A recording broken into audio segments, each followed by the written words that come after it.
Hace un año, en noviembre, era día 14 y como de costumbre, la seguridad en el puerto de Perú era máxima. Las cámaras estaban siempre vigilando la zona. Empezaron a surgir algunas fotografías. Al principio se hizo eco Perú y luego todo el mundo hablaba de este suceso en todos los países. Revelaban tanto la tragedia de una niña como los aspectos más oscuros del sistema. En este vídeo o fotografías, una mujer está paseando a un perro. Luego aparece un hombre alto detrás de ella mientras coge al perro. A continuación, la mujer entra en una habitación. Como se puede ver, el número de la habitación era 307. Exactamente 2 días después, los acontecimientos estallarían y habrían ocurrido cosas malas. Entonces, las imágenes se harían virales en las redes sociales una a una. Era una maleta que se veía incluso en la grabación de la cámara, pero esta maleta era inusualmente grande y estaba a punto de explotar, según la gente. También había un olor alrededor, como de animales muertos o heces. Al principio no se dieron cuenta de dónde procedía el olor, pero al cabo de un rato, cuando el olor aumentó, se determinó que procedía de la maleta. Las personas que oyeron este olor dijeron que nunca volverían a olvidar este olor. Dijeron que nunca habían olido tan mal en su vida. Mataron a la chica, luego la desmembraron e hicieron que cupiera en la maleta. Luego la metieron en la maleta y la tiraron al hotel. Es realmente una vergüenza. Semejante crueldad es algo muy malo. El culpable que hizo esto fue mostrado como un oficial de policía. 3 días después, el asesino fue encontrado. ¿Dónde crees que fue encontrado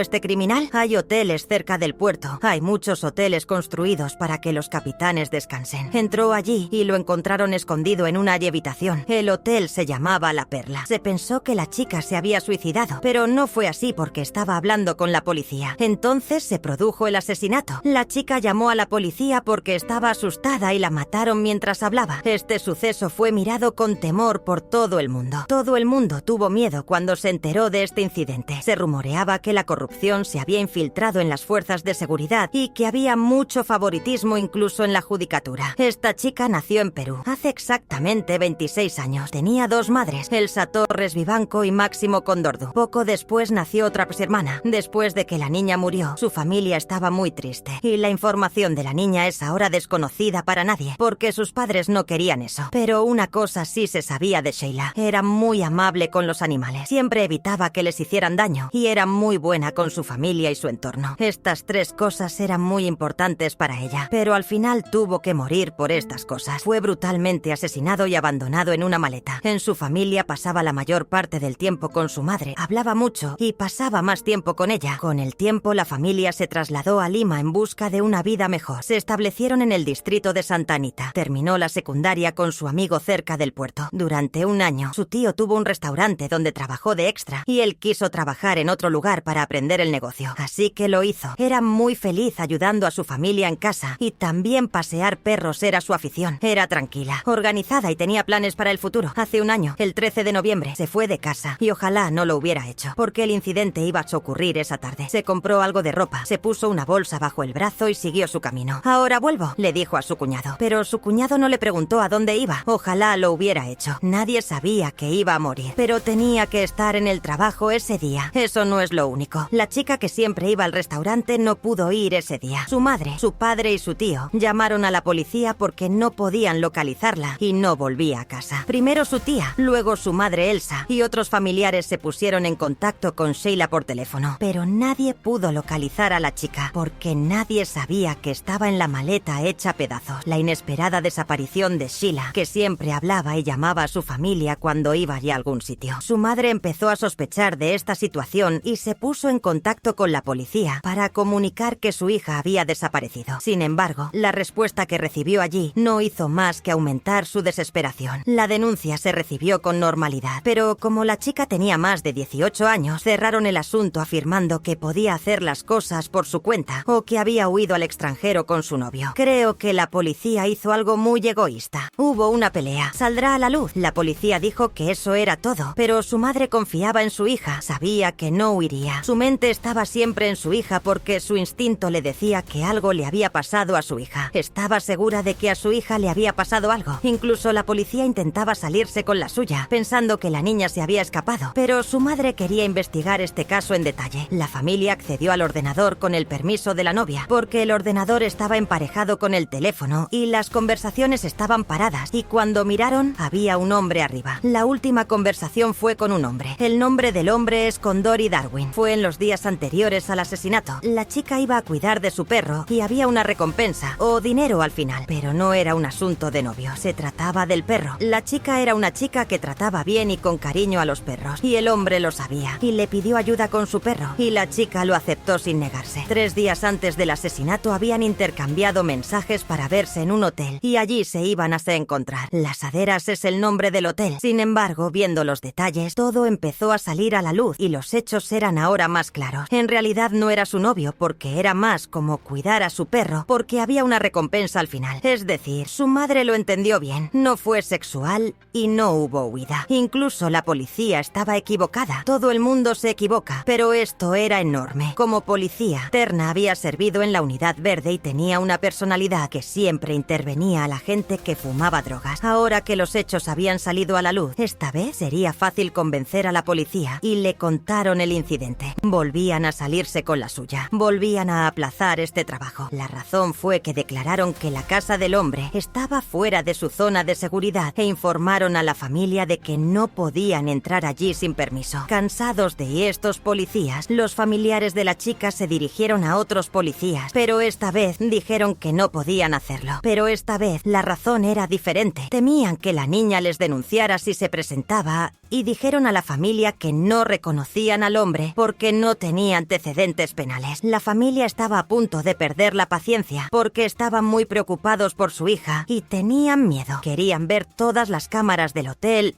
o de la casa del hombre, pero esto también fue rechazado con una razón diferente. Pero sí aceptaron una cosa: les dijeron que las llamadas telefónicas estaban permitidas. No llamaron al hombre, pero llamaron a sus familiares y a la gente de la casa y les preguntaron si conocían a esta chica, pero cuando dijeron que no lo sabían, parecía que se trataba de un caso que se había exagerado. El 15 de noviembre no hubo respuesta. Su familia, por otra parte, siguió confiando en su hija y no lo dejó pasar. Siguieron presentando solicitudes en otras comisarías.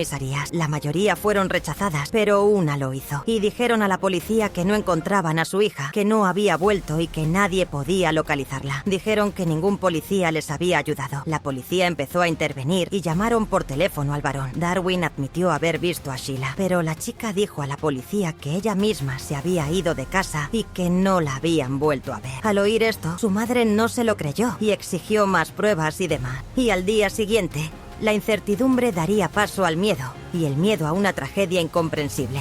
El sábado por la mañana, los vecinos del bloque de apartamentos de Las Praderas llamaron a la policía por un olor sofocante y penetrante que salía de uno de los apartamentos. La policía hizo inmediatamente una redada en el hotel y se informó incluso a la familia. La policía se reunió con el propietario del hotel y fue a la habitación 307, con permiso. Todos abrieron la puerta asustados. No había nada en la habitación, salvo una cosa: una pequeña maleta. Aparte de eso, la habitación estaba muy silenciosa. Algunos policías decidieron abrir la maleta juntos, porque no se sabía qué iba a salir de él. Y cuando abrieron la tapa, todos se quedaron helados. Y cuando abrieron la maleta, empezó a emanar un olor muy malo. Habían desmembrado cruelmente a la chica y la habían metido en esa maleta. Y por eso había un olor a muerto muy malo. La policía estaba conmocionada. Todos se miraron entre sí. Todos confiaban en esta chica porque no había hecho ningún daño. Y su madre tenía razón. Las madres siempre sienten si les pasa algo a sus hijos. Su madre estaba con los policías y cuando abrieron la maleta, primero se le escapó una lágrima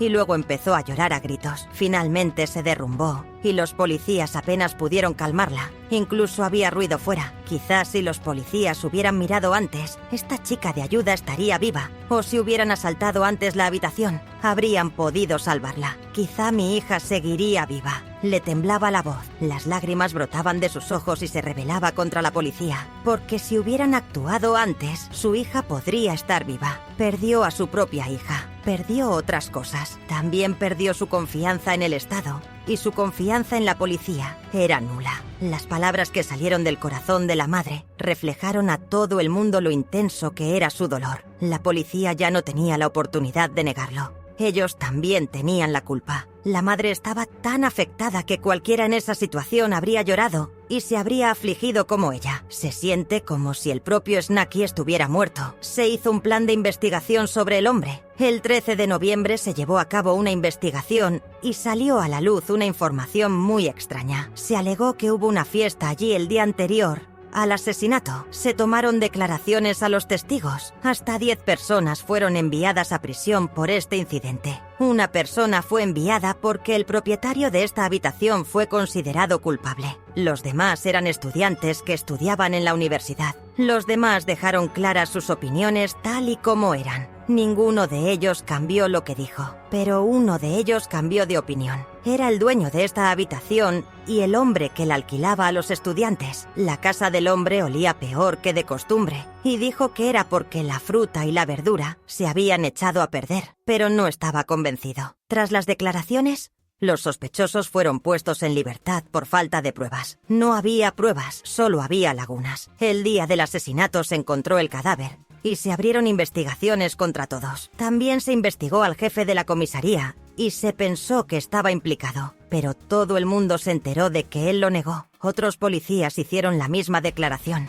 Los que lo negaron habían dicho a la madre de la niña que se había escapado. Todos dijeron lo mismo al fiscal y estaban equivocados. La policía quería salirse con la suya. Finalmente, apareció el cadáver. La encontraron muerta en una maleta. Creo que tenemos que reconocer que todo el mundo es culpable de algo. El sistema judicial se derrumbaba a su propia sombra. El fiscal quería profundizar en el caso porque se estaba volviendo ridículo y había información sobre el hombre. Al principio los policías no sabían nada de él, pero luego empezaron a pensar que ya había hecho esto a mujeres en el pasado. En enero de 2023, 3 chicas jóvenes denunciaron que este hombre y varios policías y un policía, el mayor, nos habían dado drogas y el fiscal pidió una buena investigación. El testimonio de las grabaciones de aquella noche era escalofriante. Las chicas habían ido a casa del hombre el 25 de enero por negocios. Solo una de ellas le conocía. Había un policía de alto rango en su casa, Johnny Ailas y Jerry Albornoz. Les dieron de beber a las chicas y se la llevaron a otra habitación. Cuando los demás quisieron salir de esta casa, el soldado o policía no los dejó salir y ellos alegaron que él dijo que tomemos otro trago. Cuando bebieron esta vez, todos se desmayaron de repente y dijeron que habían perdido la memoria. Por la mañana, cuando se despertaron, estaban en el suelo y muchas cosas habían cambiado y empezaron a huir y querían quejarse a la policía. Tuvieron que ir a la policía. Eran alrededor de las 7 cuando entraron 2 policías y se desató el infierno. Vieron a las 2 chicas juntas, pero la otra estaba tumbada en su cama. La única explicación de Darwin dijo que era mi novia, pero no le creyeron y la llevaron al médico. Y cuando se despertó, vio al médico y se quedó en shock. En el primer examen se tomaron precauciones por la sospecha de abuso sexual. El incidente iba hacia un punto cada vez peor y la niña fue presuntamente violada. La otra chica dijo a la policía que la habían agredido, pero cuando entró otra persona, dijo que ya había pasado y la otra chica no podía hablar porque estaba aturdida y no podía hablar. Cualquiera podía haber agredido a estas chicas, no había nada claro y querían que se investigara a esos policías, pero las cosas no son tan fáciles. Entonces este incidente duró poco. Los informes forenses no aportan pruebas concluyentes. El fiscal no prolongó este incidente y solo condenó a este hombre a 20 días y luego fue puesto en libertad. Eso fue todo. Todo el mundo se rebeló contra esto, pero luego los que se rebelaron tuvieron que callarse. El fiscal se hartó del caso y tuvo que ponerlo en libertad. El fiscal pidió que volviera a ser detenido por intento de agresión sexual. Entonces se afirmó que era inocente y era obvio que algo estaba pasando, pero daba la sensación de que todo el mundo se callaba. Creo que la policía estaba implicada porque mucha gente se queja,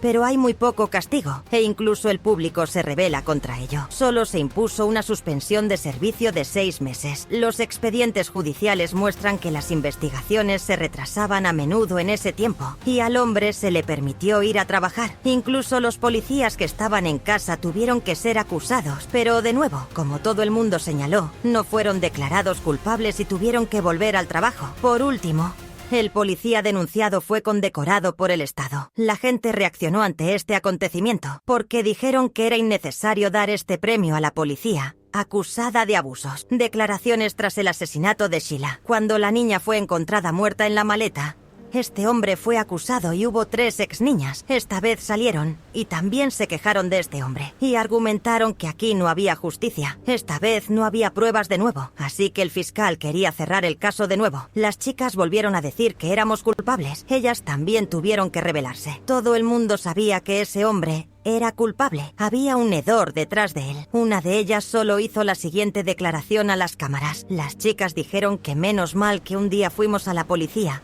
y nos escapamos, porque si no podríamos haber acabado como la chica de la maleta. Otra mujer se presentó y dijo que ese hombre era un psicópata. Dijo que el hombre la convenció para ir a nadar a la playa y que fueron allí. Y finalmente este hombre me engañó y me llevó a su casa. Y dijo que ella había pasado por lo mismo que estas 3 chicas, al igual que con las víctimas anteriores. Dijo que me dio de beber. Dijo que me desmayé por ello y que no tiene posibilidad de recordar nada. Se despertó y se encontró en la cama de la gente. No llevaba nada encima. Dijo que su ropa estaba en el suelo. Le dolía el cuerpo y estaba confuso. Al principio le costó levantarse debido a la medicación, pero publicó en las redes sociales que finalmente se obligó a levantarse y se fue a casa. Unos vecinos se dieron cuenta y la ayudaron. Cuando llegó a casa, dijeron que estuvo vomitando durante un día. Tenía miedo y vergüenza de otras personas y su historia fue cerrada por otros como otras mujeres. No podía contárselo a nadie por miedo. Gracias a la chica que murió en la maleta,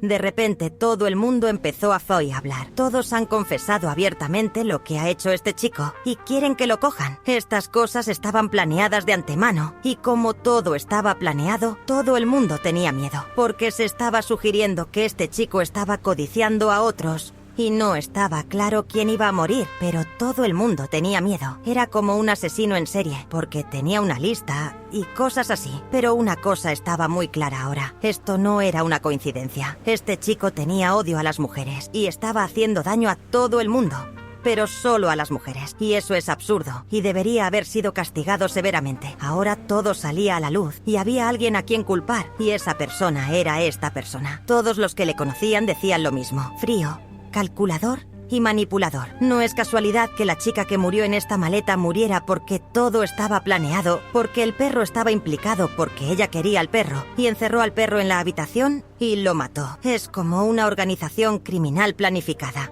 Esto fue lo último en un patrón de comportamiento de larga data. Las últimas imágenes. Tras varios días de lucha, la familia Gondor consiguió finalmente acceder a las cámaras de seguridad del complejo de las praderas. Cada foto mostraba a la chica yendo a casa del chico a por el perro, y abrió bien la puerta. Llevaba un precioso perro blanco en la mano. Unos minutos después salió de la habitación con el perro en la mano. Fue un último momento porque fue su última visión y su última alegría. La familia Jonor, a través de su abogado, Aon Aleman, presentó una denuncia formal ante la Policía Nacional Peruana. Es evidente, porque la policía no escuchó a nadie, ignoró las denuncias y causó la muerte de muchas jóvenes. La familia no solo había perdido a su hija, sino también su seguridad. Aún no estaba todo claro porque los hechos acababan de desencadenarse y todo el mundo acababa de enterarse. Pero la tía de la chica está a punto de detonar una bomba. No una bomba de verdad. Ella va a difundir la noticia. En aquella época, Darwin trabajaba para algo parecido a la cooperación económica. Su trabajo era ser guardia de seguridad para mantener el lugar seguro. Eso hizo aún más difícil localizarlo. El chico ya había huido y buscado refugio en otro lugar. El abogado alemán se puso en contacto con el Ministerio del Interior y con la Interpol. El abogado envió una carta diciendo que había que atrapar urgentemente a este niño y se informó a otros países de que si veían a este niño, lo atraparan. Debido a la explosión de estos incidentes, este niño se había convertido en una persona reconocida por todo el mundo. Pero ya era demasiado tarde porque el niño podría haber matado o hecho daño a un número desconocido de personas y ahora está huido. La policía ya había averiguado dónde se encontraba el niño mirando la señal del teléfono y estaba escondido en la zona de San Juan, y era solo cuestión de tiempo que lo atraparan. Se allanaron muchos hoteles,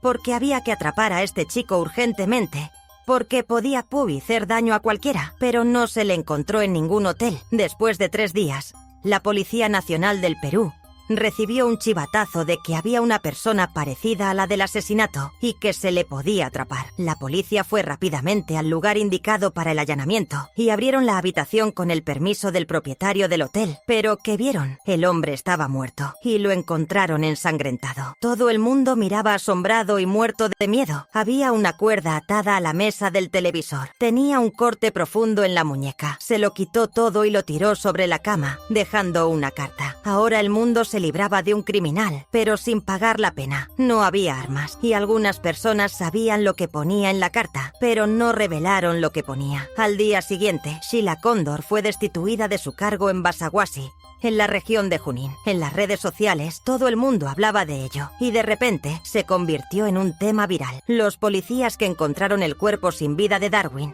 filtraron información accidentalmente. Anahara, el expresidente del Consejo de Ministros, vio el video y le dijo a su persona de mayor confianza de quién sospechaba. El cuerpo de Darwin estaba rígido, lo que indicaba que había muerto recientemente. Aunque tenía sentido dejarlo aquí, algunos pensaban que era absurdo, otros decían que ni siquiera había que llevarlo al hospital, porque si iba allí, estaría toda la prensa, estaría todo el mundo, y la policía se movilizaría para hospitalizar a este niño en caso de que viviera. Mucha gente rechazó este razonamiento. La escena seguía siendo la misma y nadie lo negaba. El protocolo estaba claro. El fiscal y el médico forense de guardia acudirían, y nadie tocaría el cuerpo porque podría haber algo más. Esto suscitó más preguntas. Incluso el jefe de la Dirección de Investigación Criminal, coronel Ricardo Espinoza, dijo que algunas personas habían violado estas cosas de seguridad. Lo primero que debe hacer un policía es verificar si está muerto. Pero en este caso, la distancia entre donde estaba Darwin y donde fue contratado era muy corta. Este armario no era lo suficientemente fuerte como para llevar a una persona, pero había sangre por todas partes. Estos detalles eran inconsistentes con un suicidio ordinario. El informe de la autopsia lo diría todo. Darwin llevaba muerto entre 8 y 10 horas antes de que lo llevaran a la clínica. Todo esto surgió de la nada y el Estado peruano. El ministro del Interior, Juan José Santibes, fue llamado a declarar. Admitió que los policías responsables del caso podían haber cometido una infracción en el ejercicio de sus funciones. Y la opinión pública se centró en una pregunta. ¿Se estaba callando Darwin? Nadie pudo resistir la presión y finalmente confesó. Anunció que había dado instrucciones para que se investigara por qué Darwin Gondori seguía en su cargo, a pesar de estar acusado de 3 delitos de violencia sexual. Afirmando que la policía de Perú estaba haciendo un mal trabajo, llevó a la policía hasta el punto de humillarla y despedirla. Estas acusaciones dividieron al país. La exministra peruana Gloria Montenegro habló mucho más abiertamente. No era seguro para las mujeres y se convirtió en un lugar de muerte para ellas en el Estado peruano. Darwin era buscado por todo el país. Sus fotografías estaban por todas partes, ya fuera en la televisión o en las redes sociales. Las imágenes estaban por todas partes. Sin embargo, nadie pudo explicar cómo se registró en un hotel y nadie investigó cómo entró en el hotel ni abrió una investigación. Si entró sin identificación, ¿quién le dejó entrar? Si utilizó su DNI, ¿por qué nadie informó a las fuerzas de seguridad? La familia Jonor quería confirmar si pertenecían a su hijo y pidió el informe de la autopsia. En todo Perú se organizaron manifestaciones con motivo del Día Internacional de la Eliminación de la Violencia contra la Mujer. En todas partes se apoyó a la niña que murió en la maleta. El ministro del Interior, Santibanes, dijo a todo el mundo que no se haría nada con la persona que mató al policía. Dijeron que podrían expulsar a cualquiera que le apoyara. Darwin fue enterrado unos días después en Huanayo, solo. Las comisarías de Santa Anita y Santa Luzmila, que ignoraron la desaparición de Sheila el 13 de noviembre de este año, están siendo investigadas por la Fiscalía Superior. Un día después, las cosas se hicieron oficiales y se decidió iniciar la investigación de manera oficial. Se solicitaron los expedientes personales de los policías que estaban de servicio en aquel momento. El 24 de noviembre, Santibes tuvo que explicar públicamente lo que había hecho. La denuncia sobre la desaparición de Sheila no se había tramitado correctamente. Hay un Ministerio de la Mujer y se necesita más ayuda escuchando estas confesiones. La familia de la niña muerta ya no confiaba en el Estado por lo que había ocurrido en primer lugar. El 26 de noviembre, La tía de Sheila compareció ante las cámaras y se dijo que el ministerio de esta mujer no llamó ni nos llamó. La familia debería haber recibido apoyo psicológico, pero no fue así. Elsa pidió ayuda profesional, sobre todo para su hija menor. Y había otra cuestión en este caso. Se afirmó que otra persona había matado a este hombre. Según la madre de la niña, a mi hija la escondió otra persona. Las grabaciones de las cámaras de seguridad empezaron a revelar que había otra persona en el hotel con él. En diciembre de 2024, 3 fiscales diferentes se unieron al caso. Aparte de la niña encontrada muerta en la maleta, ahora se investigaban e indagaban otros asesinatos. También se investigará a la policía que no ayudó a la familia de la niña. El abogado Santo argumentó que esto debería hacerse ahora en un lugar más fiable, en Estados Unidos. Ya no se trataba de una lucha por la justicia personal, sino del incumplimiento del deber del Estado peruano. ¿Por qué se tardó tanto en recoger los exámenes? Se tardó 3 días en obtener la información del lugar donde murió el niño. Es mucho tiempo. La única razón podría ser que el material real fue destruido y otras cosas pueden haber sido añadidas. Según el abogado Santo, la huida de Darwin al Hotel La Perla también fue deliberada. Un oficial podría haber pedido tanto tiempo para escapar, un verdadero profesional. Mientras tanto, miles de personas se habían reunido en las calles de Coma. Había nuevas organizaciones formadas por mujeres que habían perdido la paciencia y decían: no confiaremos en la policía. Gloria Montenegro adoptó una postura aún más dura. La policía ha demostrado ahora que, en lugar de protegerlas, las perjudica. El caso se complicó tanto que empezaron a correr rumores de tráfico de órganos. Sin embargo, según el informe oficial de la autopsia, publicado el 6 de diciembre, sus órganos eran exactamente los mismos. No se había alterado ni robado nada de la niña. Por tanto, se descartó la posibilidad de tráfico de órganos. Y como el cadáver llevaba tanto tiempo allí, se había descompuesto y no se pudo escribir la causa de la muerte. Esta información no se comunicó a la familia hasta que se reveló en los medios de comunicación. Primero se anunció en televisión y la familia se enteró por ahí. Luego se les informó oficialmente. Cuando su madre miró a su hija, vio que le faltaban varios órganos. El cuerpo estaba en la tumba, pero se pidió que lo exhumaran para echarle otro vistazo. Había que sacarlo todo a la luz, costara lo que costara. ¿La policía o alguna otra autoridad encubrió el crimen de este niño? Santo insistió una vez más en que Darwin no se suicidó. Supuestamente lo mataron para impedir que el niño hablara. El 25 de enero apareció un vídeo que cambió por completo la situación. Se veía al chico dirigiéndose a un policía después del asesinato, cuando la chica estaba escondida. Esta negó que no hubiera visto a Darwin y que hubiera varios policías implicados. Este caso se lleva bajo 3 cabezas. El primer caso es el asesinato de Sheila Condor. Y en este asesinato, la mayoría de la gente era demasiado perezosa para hacerlo, lo que llevó a esto. El tercer caso es la muerte de Darwin Gondori. Las personas que encontraron a este chico fueron investigadas porque estaban siendo investigadas por el delito de destrucción de pruebas. El 15 de noviembre, incluso el fiscal que liberó a las personas que estaban en la fiesta en casa fue investigado porque también estaba implicado y está siendo investigado por no haber castigado adecuadamente a las personas. Aunque todavía no se les ha acusado directamente de asesinato, se ha emitido una advertencia global. ¿No se podría haber evitado todo esto? Al final, los gigantes despidieron a la policía y todo el mundo les dio las gracias. Pero todos tenemos un interrogante en la cabeza. ¿Habrían muerto estas chicas si esto se hubiera hecho en el pasado? Todo el mundo habla de ello. No se trata solo de un asesinato. Es el resultado de la negligencia del Estado. Sheila ha permanecido en silencio. Nadie debería guardar silencio. Nosotros también estamos en esto. Estamos hablando de crímenes oscuros. Síguenos para saber la verdad.